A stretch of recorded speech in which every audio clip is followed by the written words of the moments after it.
نحمده ونصلي على رسوله الكريم أما بعد فأعوذ بالله من الشيطان الرجيم بسم الله الرحمن الرحيم. د تجوید زده کړې یوټیوب چینل دوستانو، السلام علیکم ورحمت الله وبرکاته. هیله ده چې جوړ او روغ به یاست. دوستانو، د مخارجو د درسونو په ادامه سره راځو نن 12 مخرج وایو. مخکنی درس 11 مخرج د حرف را په اړه و، کوم چې را ورڅخه ده کېدله، او نننی درس 12 مخرج دی، مخرج الطاء والدال والتاء، یعنی 12 مخرج چې نننی درس دی 3 حروف پکښې ادا کیږي: طا، دال او تا، کوم چې موږ او تاسو یې په ت سره پیژنو. په پښتو کې موږ او تاسو ورته ت وایو. نو مخرج وایو هر کله چې رأس اللسان د ثنایه علیا، رباعیه او نابغه شو د بیخو سره ومښلي، دلته طا، دال او تا ادا کیږي. ګورئ دوستانو، هر کله چې رأس اللسان موږ او تاسو پیژنو چې دا د ژبې سر ته وایي. هر کله چې رأس اللسان د ثنایه علیا، رباعیه او نابغه شو د بیخو سره ومښلېږي، دلته طا، دال او تا ادا کیږي. ګورئ دوستانو، ډیر ساده دی.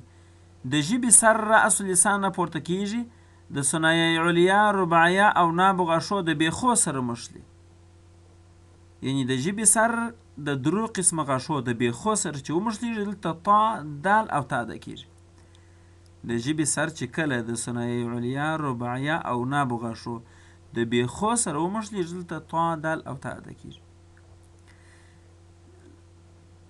لومړنی شکل چې دی د طا مخرج او دوهم شکل د دال او تا مخرج. راځو لومړی د طا مشق کوو د متحرک والي او د سکون په حالت کې. د دغو حروفو مشق ځکه کوو چې زیاتره خلک، زیاتره ملګري د طا او د تا په مخرج کې سره خطا وځي، یعنی د طا او د تا فرق نسی کولی. راځو لومړی طا د سکون او متحرک والی په حالت کې مشق کوو. لومړی د متحرک والی حالت: طا، طی، طو. ګورئ دوستانو، د طا حرف چې دی هغه ټول عمر ډک وایو، خو داسې به یې ډک نه وایو چې د طا د ادا کولو په وخت کې شونډان هم په خوځښت په حرکت راولو. که مو چیرې د طا د ادا کولو په وخت کې شونډان وښورول، نو بیا د طا سره واو ملګری کیږي چې دا لحن جلي کیږي، غلطیږي.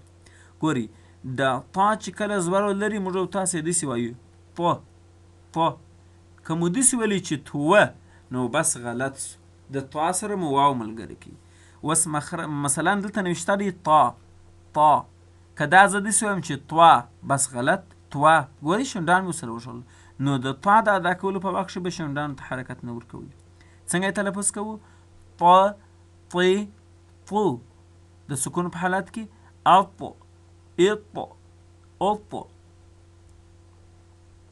ګورئ دوستانو، تطلع، طالع، دا د لفظ مثال دی. اطعمهم، دا د سکون مثال دی په لفظ چې کار شوی وي. اطعمهم. او ورپسې دوستانو دال دی. د دال مشق زیات مشکل نه لري. مثلا زه یې مشق کوم: د، دی، دو، اد، اد، اد. او ورپسې تا ده. د تا مخرج هم دغه مخرج دی کوم چې د طا دی. د سکون او متحرک والی په حالت کې مشق کوو. لومړی د متحرک والی حالت: ت، تی، تو. ورپسې د سکون حالت: ات، ات، ات. ګورئ دوستانو، کوم حروف چې د یوه مخرج څخه ادا کیږي، یعنی متحد په المخرج وي، کوم حروف چې د یو مخرج سره ادا کیږي، د هغو حروفو فرق باید موږ او تاسو په صفاتو سره وکړو. نو اوس چې دلته طا او تا د یوه مخرج څخه ادا کیږي، د دواړو د ادا کولو په وخت کې رأس اللسان راځي، د ثنایه علیه رباعیه او ناب غشو د بیخو سره مش دي. نو په مخرج خو یې فرق ونسو، موږ او تاسو یې په صفاتو سره فرق کوو. هغه څنګه؟ په صفاتو سره راځو، طا ډکه وایو او تا تشه وایو.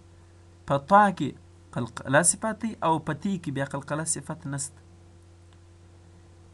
اوس د ت مشک چې کوو داسې کوو، ت تی تو، او طا ط طی طو.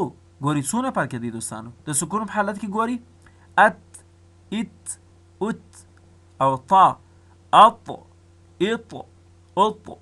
ګوري ام قلقله پکښې کې سته په طا کې، او هم ډکه ادا کیږي، او تا چې د قلقله نسته ورپکښې کې او تشه ادا کیږي. په صفاتو سره دغو دوو حروف فرق موږ کوو. نو دغو درو تورو ته طا دال او تا ته دې حروف ته حروف نطعیه ویل کیږي. نطعیه، نطعه په عربي کې دا د وریو څخه لوړ ګونجې ګونجې ځایونه چې د تالو سره دي، دې ته په عربي کې نطعه وایي. نو کله چې دا حروف ادا کیږي، د دا وریو د بیخو د ژبې د سر او د دغه ګونج ځایو ترمنځ فاصله را لنډوي، نږدې ورسره ادا کیږي، نو ځکه دې حروف ته حروف نطعیه ویل کیږي. نو دوستانو دغه د نن ورځې درس و. په دې درس کې مهم شی چې دی هغه د طا او د تا د حروفو فرق کول دي، چې موږ او تاسو باید د دوی فرق څنګه په الفاظو کې وکړو. ما خو یې تلفظونه درته وکړي د حروف ده. ګوري د تی مثال په لفظ کې درته کار کړم. تعلمون، ګوري تعلمون ساده دی. تتلا تتلا، مګر دغه اطعمهم اطعمهم. طائعون طا طا. ګوري دوستانو طا ډکه ده او تی تشه ده. دغه یو عمده فرق دی. په تا کې قلقله ده او په تا کې قلقله نسته. نو د قلقلې په اړه به هم په راتلونکي درسونو کې مکمل بحث کیږي. دوستانو تجوید زده کړه یوټیوب چینل در سره سبسکرایب کړئ، نور دوستان او ملګري مو ورته دعوت کړئ ترڅو سالمه او مکمل استفاده ورڅخه وکړي. دا د تجوید درسونه به انشاءالله جریان ولري، د تجوید هر څه قواعد چې وي، ترڅو چې انشاءالله زه ژوندی یم تر تاسو پورې به نمبر په نمبر هر ویډیو در رسوم. دوستانو د دې درسونو ترتیب کوونکی زه خپله یم چې دغه زما نوم دی، او وټساپ شمیره 080-340-29-15. یو ځل بیا 080-340-29-15. که چیرې دوستانو د درسونو په اړه باندې ستاسو سره پوښتنې وي، نو تاسو کولی شئ د 080-340-29-15 نمبر باندې را ته واستوئ. ټلګرام شماره هم ده، وایبر هم دی، او وټساپ هم ورباندې جوړ دی.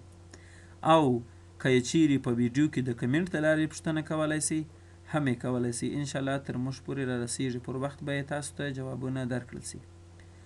والسلام علیکم ورحمة الله وبرکاته.